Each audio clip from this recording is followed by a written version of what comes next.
මුල්‍ය ප්‍රකාශනවල මූලිකාංග කියලා ගත්තාම පුතේ අපිට ප්‍රධාන වශයෙන්ම මුල්‍ය ප්‍රකාශන මූලිකාංග පහ හඳුනා ගන්න පුළුවන්.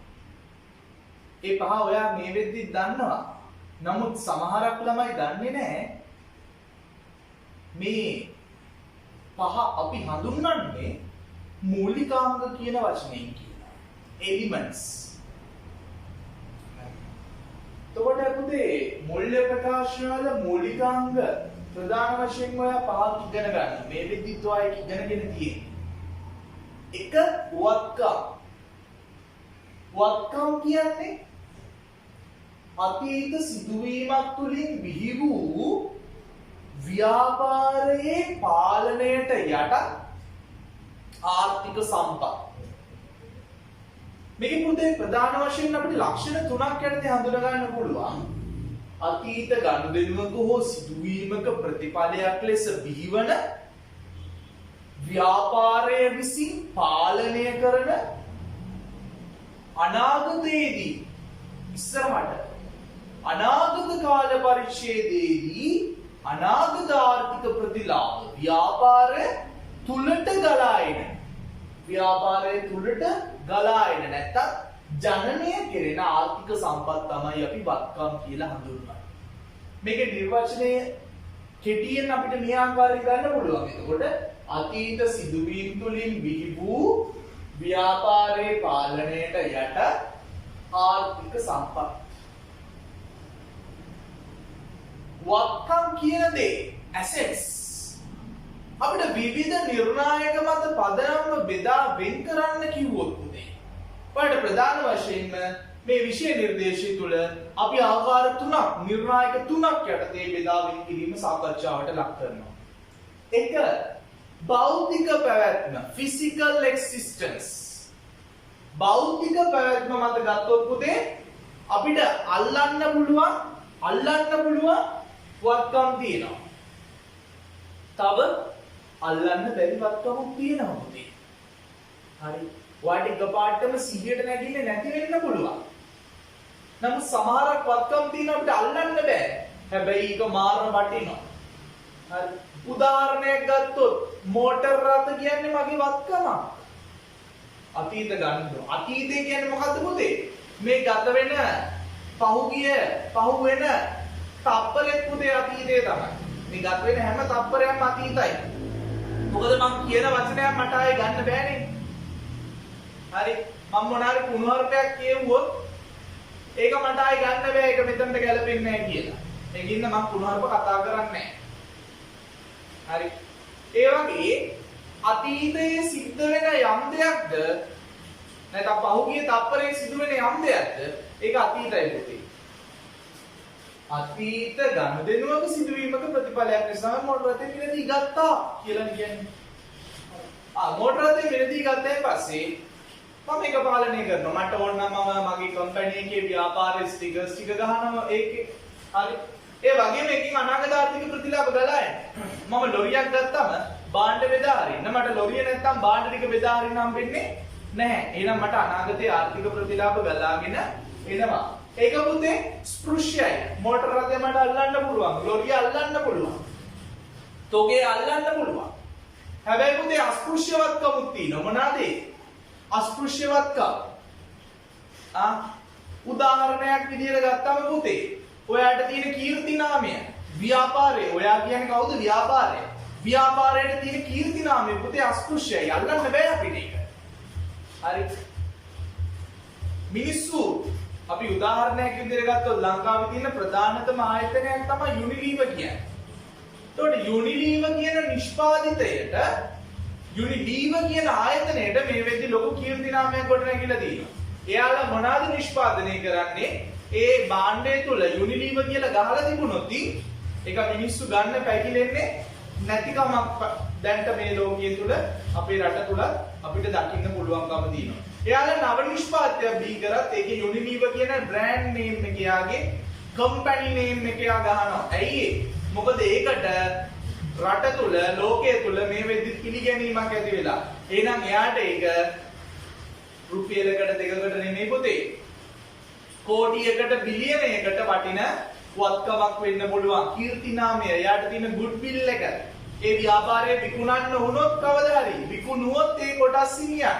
එහෙම නැත්නම් ඒකේ ඉන්න ඇල්මැදි පාර්ශවයක් ඒ ව්‍යාපාරේ විකුණන්න තීරණය කරෝදී ඒක විකුණන්නේ පුතේ අර තියෙන අල්ලන්න පුළුවන් වත්කම් ටිකට විතරක් වටිනාකම් එකතු කළා නෙමෙයි. ඒ සමාගමට තියෙන නාමයේ වටිනාකම, කීර්ති නාමය, ගුඩ්විල් එකත් එකතු කරලා තමයි යා විකුණන්නේ. ද්‍රවශීලතාවය මත ඔයා ඒක නම් හොඳටම මේ වෙදි දන්නවා. ද්‍රවශීලතාවය මත කොටස් දෙකයි මොනවාද? ජංගම, ජංගම නොවන. ජංගම කියන්නේ මාස 12කට අඩු කාල පරිච්ඡේදයක් තුළ පුතේ අපි පාලනය කරන ආර්ථික සම්පත් මේක බොහෝ වෙලාවට මාස 12ට හෝ මාස 12ට අඩු කාල පරිච්ඡේදයක් තුළ අපිට ආර්ථික සම්පත් ගලා එන්න මේ වත්කම් වලින් ප්‍රයෝජනවත් භාවයක් පෙන්눔 කරනවා. නමුත් ජංගම නොවන කිව්වම ජංගම නොවන කියන්නේ ජංගම වත්කමක් නොවන යම් වත්කමක් වේද ඒක ජංගම නොවන වත්කමක් උදේ. ඔයාලට මම උතන ඔයාගේ නෝට් එකේ බැලුවොත් මේ උතන අපි ද්‍රවශීලතාවයේ මත පදනම්ව ජංගම සහ ජංගම නොවන වත්කම් මෙන්න මේ ආකාරයෙන් බෙදලා තිනවා. ජංගම වත්කම් මුදල් බවට හැරවීමේ වේගය වැඩි. ඒ කියන්නේ පුතේ මාස 12කට වඩා අඩු කාලයක් වසරක් කියන්නේ මාස 12ක් වසරක් හෝ ඊට අඩු කාලයක් තුළ මුදල් කරන්න පුළුවන් වත්කම් තමයි අපි මේ ජංගම කියලා හඳුන්වගත්තේ. ජංගම නොවන කියලා හඳුන්වගත්තේ ඒක අනිත් පැත්ත. මුදල් බවට පත් කිරීමේ වේගය තරමක් අඩුයි පුතේ. ජංගම වත්කම් වලට සාපේක්ෂව ජංගම නොවන වත්කමක් මුදල් කරන්න යන කාලය වැඩි. හරි. ඔයා ගත්තොත් ඔයාලට තොගේ ඉක්මනට විකුණන්න පුළුවන්. ඒක ඉඳලා ජංගම වෙන්නේ අපි බඩු ගන්න ළමයි මාස 12කට අඩු කාලයක් තුළ විකුණන්නනේ. බාණ්ඩ අරගෙන තියාගෙන ඉන්නේ විකුණන්න. හෙට විකුණන්න පුළුවන් මාස 2කින් 3කින් 4කින් 5කින් කොහොම කරත් අවුරුද්දක් ඇතුළත බොහෝ වෙලාවට ඒ වත්කම විකිණිලා තියෙයි. නමුත් ඔයා ලොරියක් ගන්න පුතේ හෙට විකුණන්න නෙමෙයි. ඇයි? ඔයාගේ ව්‍යාපාර ස්වභාවය තමයි බාණ්ඩ බෙදා හැරීමේ ව්‍යාපාරය. එතකොට ඔයා ලොරි විකුණන්න නෙමෙයි ලොරි ගන්න. ලොරි ගන්න ඔයා බාණ්ඩ ටික බෙදා හරි. එන ඒක වාට ජංගම නොවන වත්කම. සහ උපලබ්ධියෙන් ලැබෙන මුදලේ නිශ්චිතභාවය මත උපලබ්ධිය කියන්නේ රියලයිස් වෙනවා අපි ඉංග්‍රීසියෙන් කියනවා රියලයිසේෂන්. හරි උපලබ්ධි වෙන්න යන තියෙන නිශ්චිතතාවය. ඒකට තියෙන නිශ්චිතතාවය. මේ මත පුතේ අපි කොටස් දෙකකට බෙදෙනවා මුල්‍ය සහ මුල්‍ය නොවන වශයෙන්. එතකොට මේ මත උපලබ්ධියෙන් ගත්තොත් පුතේ උදාහරණයක් විදියට ගත්තොත් ඔයාගේ මුදල් කියන්නේ උපලබ්ධි වෙන්න ෂණිකව ඔයාට මුදල් කරන්න පුළුවන් දෙයක්. නිශ්චිතව අපි දන්නවා රුපියල් 1000 නෝට්ටුවක් තිබ්බොත් ඒක 1000ක් වටිනවා. 5000 නෝට්ටුවක් තිබ්බොත් ඒක 5000ක් වටිනවා. ඔයා රුපියල් 50000ක භාණ්ඩාගාර බිල්පත් මිලදී ගත්තොත් ඒ භාණ්ඩාගාර බිල්පත් රුපියල් 50000ක් වටිනවා. නිශ්චිතව ඔයා දන්නවා ඒක මුදලේ වටිනාකම මෙච්චරයි කියලා. හරි. හැබැයි පුතේ සමහරක් වත්කම් දිනන මුල්‍ය නොවන වත්කම් උදාහරණ විදියට අපි උතරක් තරම් තියෙනවා. උපලබ්ධියෙන් ලැබෙන මුදල නිශ්චිතව හඳුනාගත නොහැකි නම් ඒක අපි කියනවා මුල්‍ය නොවන වත්කමක් කියලා. මුල්‍ය නොවන වත්කමක අපිට නිශ්චිතව මූල්‍ය වටිනාකම හඳුනා ගන්න බෑ පුතේ. උදාහරණයක් විදියට ගත්තොත් ඔයාගේ තියෙන ව්‍යාපාරයේ ඉඩම් හා ගොඩනැගිලි අපි දන්නවා ඒක පිරිවැය අපිට කොස්ට් එක අපි මිලදී ගද්දි වෙච්ච මිල. හරි. නමුත් පුතේ අනපේක්ෂිත අයුරින් ගම් වතුරෙන් හානියටපත් වෙන ගොඩනැගිල්ල ඒ කලාපය ඔයාගේ ඉන්න ව්‍යාපාර කලාපය ගම් වතුර අවදානම් සහිත කලාපයක් බවට පත් වෙනවා. නැත්නම් නායයන් අනතුරු සහිත කලාපයක් බවට පත් වෙනවා. ඔයාගේ වටිනාකම පුතේ අර පිරිවැයමත් අඩු ගන්න වට අය කර ගන්න පුළුවන් වේද? කියන්න බෑ පුතේ. හරි. එතකොට මේ වත්කමට සමහරක් වෙලාවල් තියෙන අපිට නිශ්චිතව මේක වටිනවා මෙච්චරක් වටිනවා කියන්න නිසියාකාරව අමාරුකමක් කියන ඒවා. නිශ්චිත නැහැ. වෙනස් වෙන්න පුළුවන්. නිශ්චිත නැහැ කියන එකේ තේරුම වෙනස් වෙන්න පුළුවන්. හරි. අංක 2 පුතේ වගකීම් liabilities. වත්කම් වල පුතේ අනෙක් පැත්ත වගකීමක් කියන්නේ. අතීත සිදුවීම් තුලින් බිහි වූ ආර්ථික සම්පත් මාරු කෙරෙන වර්තමාන බැඳීමක්. මගෙන් පොතේ ආර්ථික සම්පත් ගලාගෙන යන එකයි වෙන්නේ මේ වගකීම් කියන දේ නිරවුල් කරන්න යද්දී. ඉතින් අපි මේක හඳුනා ගන්න පුළුවන් ලක්ෂණ තුනකට අතීත ගණ්ඩනියෝග සිද්ධියක ප්‍රතිඵලයක්. ඔව්. වර්තමානයේ බැඳීමක් පවතී. දැන් වෙනකොට බැඳීමක් තියෙනවා. අද වෙනකොට මේ දැන් මට බැඳීමක් තියෙනවා. හරි? මේ බැඳීම මම පුතේ කොටස් දෙකකට බෙදනවා. නෛතික වෙන්නත් පුළුවන්, සම්මුතික වෙන්නත් පුළුවන්. හරි? නෛතික බැඳීමක් වෙන්නත් පුළුවන්, සම්මුතික බැඳීමක් වෙන්නත් පුළුවන්. ඒ කියන්නේ නීති ඉදිරියේ තියෙන බැඳීමක් වෙන්නත් පුළුවන්, සම්මුතික බැඳීමක්. උදාහරණයක් සම්මුති බැඳීමට මට හොඳ උදාහරණයක් තියෙනවා. ඔයාලට කියන්න පුළුවන් මොකද්ද? වොරන්ටි ඉෂුව කරනවා. වොරන්ටි එකක් දෙනවා. ඒ කියන්නේ අර සමහර කෙනෙකුට ගැරන්ටි කියලා. ගැරන්ටි 100ක් තියෙනවා කියලා. ඔයා මොකද කරන්නේ? ඔයා සාමාන්‍ය ළමයි කම්පියුටර් එකක් ගද්දී, ලැප්ටොප් එකක් මිලදී ගනිද්දී, ෆෝන් එකක් මිලදී ගනිද්දී ගොඩක් වෙලාවට මේ ඉලෙක්ට්‍රික් ඉක්විප්මන්ට්ස් වලට හරි විද්‍යුත් උපකරණ වලට ඔයාට ලැබෙනවා වගකීම් සහතිකයක්. ඒක අවුරුද්දක් වෙන්න පුළුවන්, අවුරුදු 2ක් 3ක් වෙන්න පුළුවන්. හරි? ඒක පුතේ ඒ ආයතනයට වගකීමක්. ඇයි? ඔයාගේ ෆෝන් එකේ software ප්‍රශ්නයක් ආවොත්, ලැප්ටොප් එකේ මොකක් හරි ප්‍රශ්නයක් ආවොත් ඔයාගේ වැරදීමකින් තොරව, ඒ කියන්නේ ඒ භාණ්ඩයේ වැරදීමක් අපි කියනකොට manufacturing defaults කියලා. හරි? නිෂ්පාදනයේ තියෙන දෝෂයක් මත වැරද්දක් තිබ්බොත් ඔයාලට පුළුවන් ඒක ගිහිල්ලා එක මාරු කරගන්න. එහෙම නැත්නම් ඔයාලට පුළුවන් පුතේ ඒක රිපෙයාර් කරගන්න. හරි? මේක එතකොට සම්මුතික බැඳීමක්. අපි දෙන්න අතර තියෙන සම්මුතික බැඳීමක්. හරි? ඒ වගේම පුතේ බැඳීම් නිරවුල් කරන්න ඇති වගකීමක තියෙන ප්‍රධානම දෙයක් තමයි බැඳීම් නිරවුල් කිරීමට යාමේදී ව්‍යාපාරයෙන් පුතේ ආර්ථික සම්පත් එළියට ගලා යනවා. එළියට ගලාගෙන යනවා. හරි? උදාහරණයක් විදිහට ගත්තොත් මම බැංකු ණය ගන්නවා. බැංකු ණය ගත්තම පුතේ මම මේ බැංකු ණය ගෙවිය යුතුයි. බැංකු ණය ගෙවනවා කියන්නේ මගෙන් කියන්නේ ව්‍යාපාරයෙන් පිටතට වාරික වශයෙන් මුදල් ගලා යනවා. මුදල් කියන්නේ මට ආර්ථික සම්පතක්, මගේ වත්කමක්. ඒවා ගලා යනවා පුතේ. පැහැදිලිද? රයිට්? හරි. තුන්වෙනි එක සමාවෙන්න. වගකීම් වල නිර්ණායක මත පදනම්ව. නිර්ණායක මත පදනම්ව අපිට පුතේ කොටස් දෙකකට බෙදන්න පුළුවන් මේක. පැවැත්මේ කාල සීමාව මත පදනම් කරගෙන ජංගම වගකීම් සහ ජංගම නොවන වගකීම්. අරගේ නිර්වචනයම තමයි පුතේ. ජංගමයි නම් ඒක මාස 12කට අඩු කාලයක් තුලවා බේරුම් කළ යුතුයි. ජංගම නොවන නම් මාස 12ට වැඩි පුතේ. කියන්නේ ජංගම නොවන මාස 12කට වැඩි කාලයක් අපිට තියෙනවා නම් ඒක බේරුම් කරන්න ඒක අපිට ජංගම නොවන වගකීමක්. හරි. right. හිමිකම හෙවත් ස්කන්ධය ඉක්විටි. ව්‍යාපාරයේ සියලුම වත්කම් වලින් බාහිර පාර්ශවයන්ගේ අයිතිය එහෙම නැත්නම් වගකීම් ඉවත් කළ පසු අඩු කළ පසු ලැබෙන අගය පුතේ අපි කියනවා හිමිකම කියලා. ඔයා මේක අපිට ඕන නම් ගිණුම් කරන සමීකරණයට දාලා පෙන්නන්න පුළුවන් කොහොමද? හිමිකම පුතේ සමානයි හැමතිස්සෙම ව්‍යාපාරයේ තියෙන මුළු වත්කම් වලින් ව්‍යාපාරයේ මුළු වගකීම් තියෙන හැමතිස්සෙම බාහිර පාර්ශවයන් සමග මුළු වගකීම් අඩු කළාම ලැබෙන අගයට. හරි? right. හොඳට මතක තියාගන්න. මූල්‍ය ප්‍රකාශන මූලිකාංග පහේ මෙන්න මේ මුල් තුනම පුතේ වත්කම්, වගකීම්, හිමිකම් කියන මේ මූලිකාංග තුනම අපිට අවශ්‍ය වෙන්නේ ප්‍රධාන වශයෙන් මොකක් පිළියෙල කරන්නද? මූල්‍ය තත්ත්ව ප්‍රකාශනය පිළියෙල කරන්න තමයි අපි ප්‍රධාන වශයෙන්ම වත්කම්, වගකීම්, හිමිකම් කියන මූලිකාංග තුන උපයෝගී කරගන්නේ. හරි. හතරවෙනි මූලිකාංගය ආදායම්. ආදායම ඉන්කම් එක.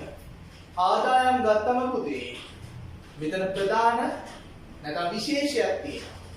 ආදායමක් නිසා හැමතිස්සෙම අයිතිකරුගේ අයිතිය එහෙමත් නැත්නම් හිමිකම ඉහළ යෑමක් සිද්ධ වෙනවා, වැඩි වෙනවා. හැබැයි පුතේ මේකේ අනිත් පැත්ත මේක සිදුවන අනිත් පැත්ත තමයි ව්‍යාපාරයේ වත්කම් වැඩිවීමක් හෝ වගකීම් අඩුවීමකුත් මේ හරහා සිද්ධ වෙනවා. මෙතන තියෙන වැදගත්ම දේ පුතේ මෙතනදී අයිතිකරුගේ මැදිහත් වීමක් සිද්ධ වෙන්නේ නැහැ. එහෙමනම් හිමි ආදායමක් කියලා කියන්නේ අයිතිකරුගේ මැදිහත් වීමකින් හෙවත් දායකත්වයකින් තොරව හිමිකම වැඩිවීමට බලපාන සහ වත්කම් වැඩිවීමට හෝ වගකීම් අඩුවීමට බලපාන දෙයක්. ඒ වගේ ගනුදෙනුවක් වුණොත් එහෙනම් ඒක ආදායමක්. ඔයා විකුණුම් බිහි කරා කියන්නේ ඔයා ණයට විකුණන්න පුළුවන්, අත්පිට මුදලට විකුණන්න පුළුවන්. ණයට වික්කොත් ඔයාගේ ණයගැති කියන වත්කම වැඩි වෙනවා. හරි? ණයගැති කියන වත්කම වැඩි වෙනවා. අනිත් පැත්තට ඔයාගේ විකුණුම් කියන ආදායම වැඩි වෙනවා. විකුණුම් වැඩි වෙනවා කියන්නේ ව්‍යාපාරයේ හිමිකම වැඩි වෙන්න බලපාන ගනුදෙනුවක්. පැහැදිලිද? right? හරි. මේ ආදායම පුතේ ඉන්කම් කියන එක අපිට ප්‍රධාන වශයෙන්ම කොටස් දෙකකට බෙදා වෙන් කරන්න පුළුවන්කමක් තියෙනවා. එකක් තමයි පුතේ අයභාරය. මොකද්ද? අයභාරය. අයභාරය කිව්වම මොකද්ද මේ අයභාරය කියන්නේ? අපි ඕකට ඉංග්‍රීසියෙන් කියනවා revenue. revenue. ව්‍යාපාරයක සාමාන්‍ය මෙහෙයුම් කටයුතු තුලින් බිහිවන දෑ. සාමාන්‍ය කටයුතු. උදාහරණ විදිහට ගත්තොත් ව්‍යාපාරයක බිහිවන විකුණුම්. අපි භාණ්ඩ විකුණන ව්‍යාපාරයක් නම් අපේ ප්‍රධාන ආදායම මාර්ගය වෙන්නේ විකුණුම්. හරි. ඊට අමතරව ව්‍යාපාරයේ යම් මුදලක් ආයෝජනය කරලා තියෙන බැංකුවක හරි කොහෙද? අපිට අපේ පොලි ආදායම. ව්‍යාපාරයේ පුරස්කාර ආදායම උපයන්න පුළුවන්. ව්‍යාපාරයේ කුලී ආදායම උපයන්න පුළුවන් අපේ කොට නැගිල්ල කුලියට තියෙන. ඔය හැම එකම පුතේ රෙවෙනියු නැත්නම් අයභාරය යටතේ තමයි අපි හඳුනගන්නේ. අයභාරය කියන්නේ ආදායමේ තවත් එක් කොටසක් පමණයි මතක තියාගන්න. ඒ වගේම ව්‍යාපාරයක ඉන්න පුළුවන් ලාභ gain. මොකද්ද මේ ලාභ කියන්නේ? ලාභ වලට ලස්සන උදාහරණයක් ගත්තොත් පුතේ ඔයාගේ ව්‍යාපාරයේ සාමාන්‍ය ව්‍යාපාරය භාණ්ඩ විකුණන ව්‍යාපාරය. ඉතින් ඔයාගේ තියෙන පුතේ ලොරියක් භාණ්ඩ බෙදා හරින්න භාවිතා කරපු ලොරි රථය. මේක ඔයා තීරණය කරනවා විකුණන්න. අලුත් ලොරියක් ගන්න කියන හිතමු. පරණ ලොරිය විකුණලා පුතේ අලුත් ලොරිය ගන්නෙ. හරි. එතකොට පරණ ලොරිය විකුණන්න යද්දී ඔයා ඒක එදා මිට අවුරුදු 10කට කලින් මිලදී ගත්තේ පුතේ ලක්ෂ 10කට වෙන්න පුළුවන්. හැබැයි අද මම ඒක මේ අවුරුදු 10ක් ගත වෙලා ඉවරයිනේ. අපි හිතමු ඒක සම්පූර්ණයෙන් ෂේ වෙලා. ෂේ වෙලා කියන්නේ දැන් මේකේ ලොරි රථයේ ශුද්ධාගයක් දාන්න වටිනාකම නැහැ. දාරණගේ බිඳුවයි. මම මේ ලොරි රථය පුතේ අද විකුණනවා. මේ ලොරිය හොඳට තියෙනවා. හරි? අද මම විකුණනවා රුපියල් ලක්ෂ 15කට. මට කීයක් ලාභයිද පුතේ? දාරණගේ බිඳුවක් වෙච්ච ලොරියක් මම විකුණනවා ලක්ෂ 15කට. මේක මට සම්පූර්ණයෙන් මෙහෙනම් ලාභයක්. ලක්ෂ 15ක් ලාභයක්. බලන්න අදටත් දුවනවා පුතේ සමහරක් ලොරි ඔය පාරේ අංක 227 ඩෑෂ් හරි ඕම කියලා පරණ නම්බර්ස් තියෙන ලොරි තාමත් දුවනවා. ඒව විකුණන මිනිස්සු ඕන තරම් ලක්ෂ 10යි 12යි ලාභුණයි කියලා විකුණනවා. හරි සමහරක් වෙලාවට මීට අවුරුදු 10කට 15කට එහා යායි ගන්න නැත්te එක රුපියල් ලක්ෂ 3යි 5යි 6යි 7යි 8යි ඔය ගන්න වෙන්නේ නැහැ. හරි පැහැදිලිද? right? ඒ වගේම පුතේ ලාභයක් කියලා අපි හඳුන්වන්නේ එතකොට ජංගම නොනවත්කමක් විකිණීමෙන් බිහිවන අතිරික්තයක් වෙන්නේ. අවසාන මූලිකාංගය ඒ තමයි පුතේ වියදම්. මොනවාද? වියදම්. වියදමක් කියන්නේ එක්ස්පෙන්ඩිචර් කියන්නේ අයිතිකරුවන්ට සිදු කරන බෙදා හැරීමකින් තොරව. ඒ කියන්නේ අයිතිකරු හට නැත්නම් අයිතිකරුවන්ට අපි ලාභ බෙදා හැරීමක් නොකර හරි ලාභ බෙදා හැරීමක් නොකර එයා ගැනීම සිදු නොකර යම් හේකින් හිමිකම අඩු වෙන්න බලපාන ගනුදෙනුවක් වෙතොත් සහ වත්කම් අඩු වීමට බලපාන ගනුදෙනුවක් වෙතොත් හෝ වගකීම් වැඩි වීමට බලපාන ගනුදෙනුවක් වෙතොත් අපි ඒක කියනවා පුතේ වියදමක් කියලා. උදාහරණයක් ගත්තොත් උපචිත දුරකථන ගාස්තු තාමත් ගෙවලා නැහැ. හැබැයි මට බිල ඇවිල්ලා තියෙනවා. මං ඒක ගිණුම්ගත කළ යුතුයි. ගිණුම් කරන සංකල්පය අනුව ඔයා ඉගෙනගත්ත උපචිත සංකල්පය. එතකොට ඔයාට ඒක වගකීමක් අද.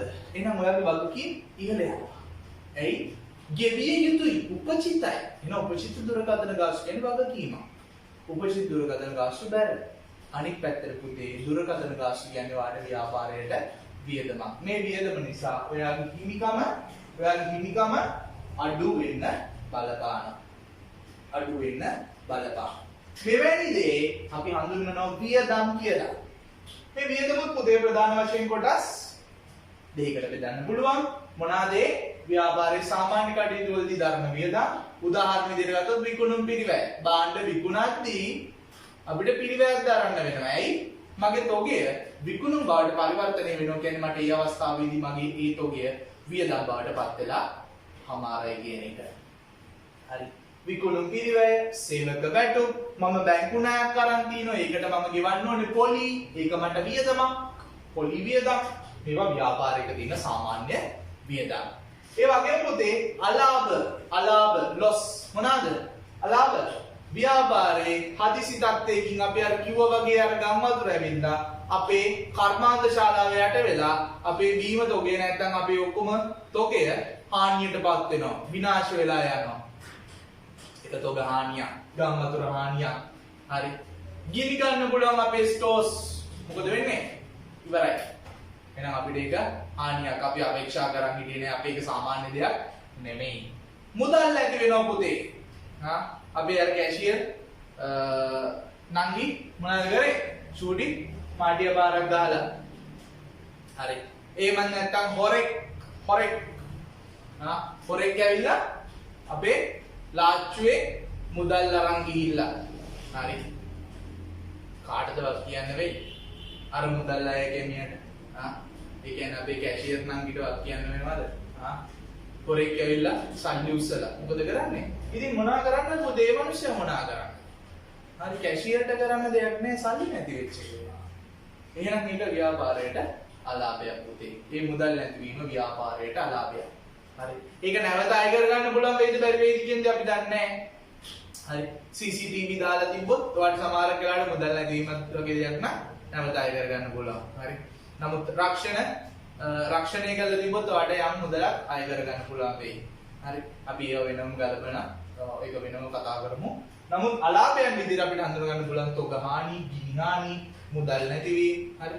ඔය වගේ ඕන දෙයක් අපිට අලාභයක් විදිහට හඳුන ගන්න පුළුවන්. මේ නිසා ව්‍යාපාරයේ හිමිකම අඩු වෙනවා. හැබැයි පුතේ අයිතිකරුගේ මැදිහත් වීමකින් තොරවයි මේ හිමිකම අඩු වෙන්න බලපෑම. ඒකින්ද මේක අලාභ කියන්නේ ව්‍යාපාරයට වියදමක්ම තමයි. එතකොට ආදායම් වියදම් ගලපලා පුතේ අපි පිළියෙල කරනවා මොකද්ද? අපි පිළියෙල කරනවා ආදායම් ප්‍රකාශනය. ආදායම් ප්‍රකාශනය. හරි. ඔයාලට නෝට් එක පුතේ හැමතිස්සෙම තියාගන්න.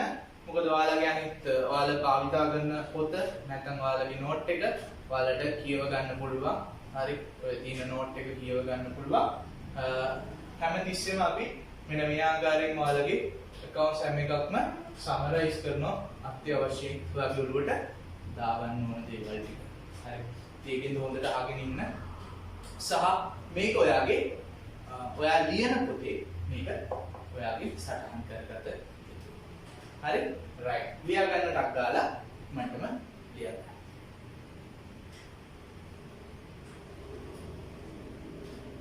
ඉන්න අනතුරු අපි සාකච්ඡාවට ලක් කරන්නේ මුල්‍ය ප්‍රකාශන මූලිකාංග මැනීමට අපි යොදා ගන්න විවිධ පදනම්. මේ යටතේ පුතේ අපිට ප්‍රධාන වශයෙන්ම පදනම් 4ක් අපි භාවිතා කරනවා මූලිකාංග මැනීම සඳහා. මේ මූලිකාංග මනිද්දී යොදා ගන්න පළවෙනි මිනුම් කරන පදනම විදියට අපිට එකක් අපි සාකච්ඡා කරනවා ඓතිහාසික පිරිවැය, historical cost. ඓතිහාසික පිරිවැය කියලා සාකච්ඡාවට ලක් කරන්නේ සාමාන්‍ය ව්‍යාපාරික කටයුතු වලදී අප විසින් ව්‍යාපාරය විසින් මිලට ගැනීම සඳහා දැරූ පිරිවැය හෙවත් වියදම ඇතුළත් වටිනාකම. මේක අපි හඳුනන ඓතිහාසික පිරිවැය. ඔය අතීතයේදී මම කිව්වා කලිනුත් පෞද්ගලික තත්පරය කියන්නේ මගේ අතීතය කියලා. එන අතීතයේදී මම යම් භාණ්ඩයක් මිලද යම් වත්කමක් හෝ යම් දෙයක් මිලදී ගනිද්දී දැරුව පිරිවැය තමයි අපි ඓතිහාසික පිරිවැය කියලා කියන්නේ. ඓතිහාසික කියන්නේ හැමදෙස්සම අතීතය සම්බන්ධ කරගන්න. එතකොට මේ භාණ්ඩය මිලට ගන්න නැත්නම් මේ වත්කම මිලට ගන්න මම දැරුව පිරිවැය මට කියන්න පුළුවන් ඓතිහාසික පිරිවැය අනුව මිනුම්කරණය කරන ලද්දක් කියලා. එතකොට ව්‍යාපාරය යොදාගන්නේ ඓතිහාසික පිරිවැය නම් එහෙනම් ඓතිහාසික පිරිවැය කියන මිනුම්කරණය වන්නේ අපි ඒ වත්කම මිලදී ගැනීම පිරිවැය සටහන් කළ යුත්තේ ඒක මනින්න ඕන වෙන්නේ අපි මිලදී ගත්තු නැත්නම් ඒ භාණ්ඩය මිලදී ගන්න දරපු පිරිවැය. බොහෝ වෙලාවට අපි අපේ තියෙන ස්ථාවර වත්කම් මිනුම්කරණයට යොදා ගන්න ප්‍රධාන මිනුම් වර්ගය තමයි ඓතිහාසික පිරිවැය කියන මිනුම්. දෙක ප්‍රවර්තන පිරිවැය current cost. වර්තමානයේදී එම වත්කමම හෝ ඊට සමාන වත්කමක් මිලදී ගන්න යද්දී මට දරන්න වෙන මට දැරීමට සිදුවන පිරිවැය එමත් නැත්නම් වියදම මම හඳුනනවා ප්‍රවර්තන වියදම කියලා. current cost එක. මම ඒ වත්කම දැන් මිලදී ගන්න ගියොත් හෝ ඒ වත්කමට අනුරූපී වත්කමක් සමාන වත්කමක් මිලදී ගන්න ගියොත් මට දරන්න සිද්ධ වෙන වියදමට තමයි අපි ප්‍රවර්තන පිරිවැය කියලා හඳුන්වන්නේ. උපලබ්ධි realizable ඒ වචනේ පොඩ්ඩක් සැරයි වගේ. උපලබ්ධි realizable value. උපලබ්ධි වෙන වටිනාකම. උපලබ්ධි වෙන වටිනාකම කියන්නේ පුතේ අපි යම් වත්කම භාණ්ඩයක් විකුණද්දී ඒ විකුණන්න ඇස්තමේන්තුගත කරලා තියෙන මුදල වටිනාකම. එහෙම නැත්නම් අපි කියන ඇස්තමේන්තුගත විකුණුම් මිල. ඇස්තමේන්තුගත විකුණුම් මිලෙන් තවදුරටත් මට දරන්න සිද්ධ වෙන ඇස්තමේන්තුගත පිරිවැයන් සියල්ල අඩු කළ පසු ලැබෙන අගයක් කියනවා උපලබ්ධි අගය කියලා. අපි යම් වත්කමක් විකුණන්න යනවා. ඒ විකුණන්න අපේක්ෂිත මිලක් තියෙනවා. ඒ මිලට විකුණද්දි මට දරන්න වෙනවා අලුතෙන් පිරිවැයක්. අන්න ඒ පිරිවැය අපි කියන උපලබ්ධි වටිනාකම. හරි. මට උපලබ්ධි කරගත හැකි වටිනාකම. මං ගාව මෝටර රථයක් තියෙනවා. මේ මෝටර රථය මට වෙනවා මම විකුණන්න යන්නේ රුපියල් ලක්ෂ 10කට. මේ මෝටර රථය ලක්ෂ 10කට විකුණද්දි මට මේ වත්කම විකුණද්දි දරන්න සිද්ධ වෙනවා සමස්ත වියදම් සියල්ල එකතුව රුපියල් ලක්ෂ 5ක්. එහෙනම් උපලබ්ධි වටිනාකම් වෙන්නේ පුතේ ලක්ෂ 10 නෙමෙයි ලක්ෂ 5. ඇයි? විකිණිය හැකි මිල ලක්ෂ 10යි. විකිණීම සඳහා දැරීමට සිදුවන සියලු වියදම් වල එකතුව ලක්ෂ 5යි. ලක්ෂ 10න් ලක්ෂ 5ක් අඩු කළාම මට සුද්ධ වශයෙන් ලැබෙන්නේ පුතේ රුපියල් ලක්ෂ 5යි. රියලයිසේෂන් සත්‍ය කියන එකනේ රියලි කියන්නේ. හරි රියලිටි එක කියන්නේ අපි. ඔය තරගයක් තියෙන රියලිටි. හරි සජීවී බව. උපලබ්ධි ඇත්තටම සත්‍ය වශයෙන්ම අපිට කීයක්ද ලැබෙන්නේ වටිනාකම. වර්තමාන වටිනාකම present value. මේක විශේෂයෙන්ම costing වලදී කළමනාකරණ ගිණුම් කරන්නේ පිරිවැය කරන්නේ කියන කොටසදී අපි සාකච්ඡා කරනවා. හරි. මේ පාඩමේ නෙමෙයි. නමුත් අපි වර්තමාන වටිනාකම කියන කොටස අනාගතයේදී සාකච්ඡා කරනවා. වර්තමාන වටිනාකම කියවම අපි සාකච්ඡාවට ලක් කරන්නේ මම විකිණීමට අපේක්ෂා කරන විකුණුම් මිලෙන් මගේ ඇස්තමේන්තුගත අනිකුත් වියදම් අඩු කරාම ලැබෙන අගය පුතේ වට්ටම් කිරීමෙන් පසු ලැබෙන මුදල වටිනාකම. ඒ කියන්නේ මම පුතේ ලක්ෂ 10කට වත්කමක් විකුණන්නේ ඉන්නවා. හරි. මේ වත්කමේ ඇස්තමේන්තුගත සියලු වියදම් වල එකතුව රුපියල් ලක්ෂ 5යි. එන ඔයා කලින් කිව්වා නෑ ලක්ෂ 5යි එහෙනම් ඔයාගේ ගිණුම් ගත කළ යුතු මිනුම්කරණය කළ යුතු වටිනාකම කියලා නෑ පුතේ. මම කියනවා ලක්ෂ 5 නෙමෙයි පුතේ ඔයා වර්තමාන අගය ගණනය කරන්න. එහෙනම් ඔයාට සිද්ධ වෙනවා මේක පුතේ වට්ටම් සාධකයකින් ගුණ කරන්න. discounting factor අපි මේකෙන් ලැබෙන මුදලට කියනවා පුතේ කැෂ් ෆ්ලෝ එකක් කියලා. ඒ කියන්නේ මුදල් ප්‍රවාහයක් කියලා. අපි විකුණද්දි පුතේ අපිට මුදල් ගලා එනවා. අපි ඒකෙන් අපි ඒවට කියනවා මුදල් ගලා එම් කියලා. අපි විකුණද්දි අපේ පිටතට මුදල් ගලා යනවා. අපි ඒවට කියනවා මුදල් ගලා යෑම කියලා. හරි. මේ මුදල් ගලා එම් සහ මුදල් ගලා යෑම වල සුද්ධ මුදල් ගලා එම් සහ සුද්ධ මුදල් මේ සුද්ධ මුදලේ මුදල් ගලා එම් සහ සුද්ධ මුදල් ගලා එම් සහ මුදල් ගලා යෑම වල එකතුවට අපිට කියන්න බලන්න ඕන සුද්ධ මුදල් ප්‍රවාහය කියලා. මේ සුද්ධ මුදල් ප්‍රවාහය වට්ටම් කළයින් පසු ශ්‍රාව්‍ය සුද්ධ මුදල් ප්‍රවාහය වට්ටම් කිරීමෙන් පසු ලැබෙන අගයට අපි කියනවා පුතේ වර්තමාන වටිනාකම කියලා. present value. හරි.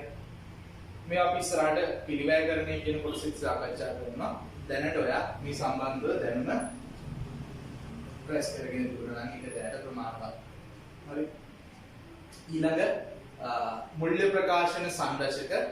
හරි. ඔයාලට මතක තියාගන්න ඔයාලට වීඩියෝ එකක් ඔයා බලන්නේ. ඒක නිසා ඔයාලට ඕනම අවස්ථාවක ඕක නවත්තලා රිවයින්ඩ් කරලා ඕන නම් ආයෙත් ඒ කොටසට සවන් දෙන්න සහ බලන්න පුළුවන්. එහෙම නැත්නම් ඔයාලට ඔයාගේ නෝට් සම්පූර්ණ කරගන්න ඔයාලට පුළුවන් නවත්තලා ඔයාගේ නෝට් එක සම්පූර්ණයෙන්ම ලියා ගන්න ඔයාගේ ලියන පොතට. හරි. මුල්‍ය ප්‍රකාශන සංරචක කියලා ගත්තම components. හරි. සංරචක components. මුල්‍ය ප්‍රකාශන සංරචක ප්‍රධාන වශයෙන් පුතේ පහක් ඔයා ඉගෙන ගන්නවා. මේ මුල්‍ය ප්‍රකාශන සංරචක කියන්නේ අපි ඇත්තටම අපේ ඇල්මැති පාර්ශ්වයන්ට ව්‍යාපාරේ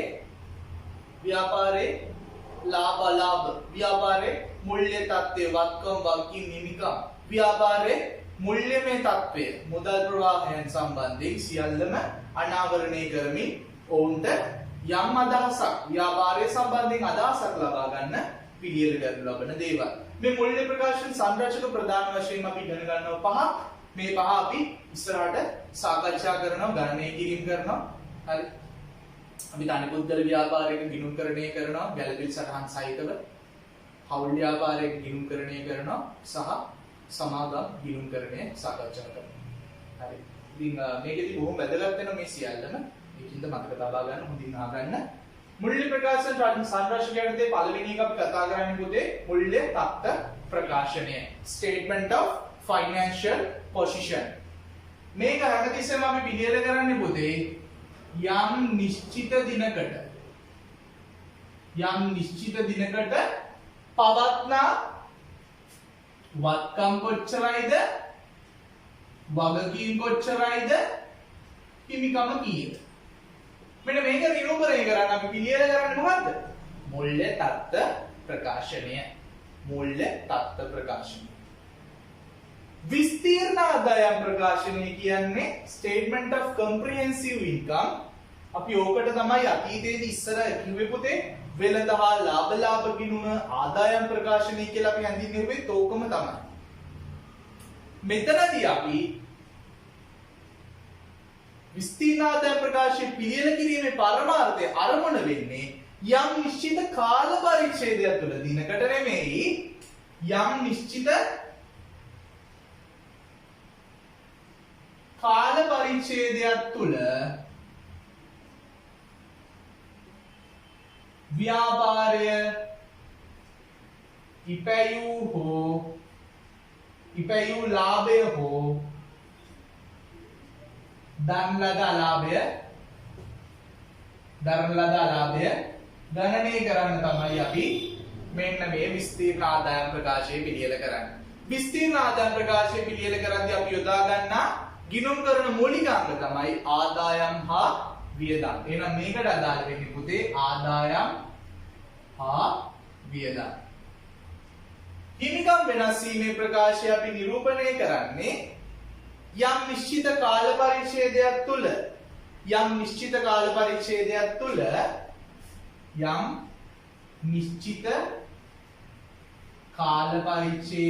තුළ හිමිකමේ සිදු වූ වෙනස නිරූපණය කිරීම. අපි එහෙනම් හිමිකම් වෙනස් වීම ප්‍රකාශය පිළියෙල කරන්නේ ඇයි? මේක පිළියෙල කරන්නේ යම් නිශ්චිත කාල පරිච්ඡේදයක් තුළ හිමිකමේ සිදුවෙච්ච වෙනසට හේතු වූ බලපෑම් වූ කරුණු අනාවරණය කරගන්න. මේ හිමිකම් වෙනස් වීම ප්‍රකාශය යටතේ අපි පෙන්නනවා මොනවාද හිමිකමේ තියෙන දේවල්. ඒ හිමිකමේ ආරම්භක ශේෂයේ සිට අවසාන ශේෂයට වෙනස් වෙන්න බලපාපු හේතු කාරණා මොනවාද? මේක අපි සාමාන්‍ය පුතේ තනිපුද්ගල ව්‍යාපාරයක මෙන්න මේ හිමිකම් වෙනස් වීමේ ප්‍රකාශය පිළියෙල කරන්නේ නැහැ. ඊළඟ මුදල් ප්‍රවාහ ප්‍රකාශනය statement of cash flow මුදල් ප්‍රවාහ ප්‍රකාශනයක අපි පිළියෙල කරන්නේ ඇයි? මුදල් ප්‍රවාහ ප්‍රකාශනය පිළියෙල කරන්නේ පුතේ ව්‍යාපාරයේ යම් නිශ්චිත කාල පරිච්ඡේදයක් තුල මුදලේ සිදු වූ මුදල් හා මුදල් වලට සමාන දෑවල සිදු වූ වෙනස්කම් වෙනස් වීම අනාවරණය කරගන්න දැක ගන්න. එතකොට මේක මුදලේ නැත්නම් මුදල් හා මුදල් වලට සමාන දෑවල ආරම්භක ශේෂයේ සිට අවසාන ශේෂය දක්වා ඇතිවීමට වෙනස් වෙන්න කාල පරිච්ඡේදය තුළ සිදු වූ ගනුදෙනු සාකච්ඡා කිරීමකුයි කරන්නේ. කෙසේ වුවත් මේක අපේ විෂය නිර්දේශය තුළ අපි මුදල් ප්‍රවාහ ප්‍රකාශන පිළියෙල කිරීම සිද්ධ කරන්නේ නැහැ මේ දෙවන අදියර තුල. ගිණුම් කරන සටහන් සහ ප්‍රතිපත්ති මෙන්න මේවා පිළියෙල කරන්නේ අපිට පුතේ මේවට අමතරව ඇඩිෂනල් සපෝට් එකක් අමතරව සහයෝගයක් ලබා දෙන්න. හරි? අපි පිළියෙල කරන ගිණුම් කරන සටහන් වලින් පුළුවන් වෙනවා මේ මූල්‍ය ප්‍රකාශන පරිශීලකයන්ට වැඩි අවබෝධයක් මේ මූල්‍ය ප්‍රකාශන වලින් මූල්‍ය ප්‍රකාශන සංරචක තුලින් නිරූපණය වන අගයන් සම්බන්ධයෙන් වැඩි අවබෝධයක් ලබා ගන්න පුළුවන්කම ලැබෙනවා මේ ගිණුම් කරන ප්‍රතිපත්ති සහ ගිණුම් කරන සටහන් හොඳින් කියවීම සහ අවබෝධ කර ගැනීම තුලින්. හරි? මේක ඔයාගේ ෂෝට් නෝට් එකේ ලියා ගන්න. අපි ඉන්නතුරුව සාකච්ඡා කරන්නේ මූල්‍ය ප්‍රකාශන පිළියෙල කිරීමට අදාළව තනි පුද්ගල ව්‍යාපාරයක මූල්‍ය ප්‍රකාශන පිළියෙල කිරීම ඒ අර්ථයේ ගැළපෙලි සහිතව අපි සාකච්ඡා කරනවා. අපි යමු ඊළඟ කොටසට. ඊට කලින් ඔයාලට මේ නෝට් එක සම්පූර්ණයෙන්ම ලියා ගන්න පුළුවන්. හරි? ලියා ගන්න.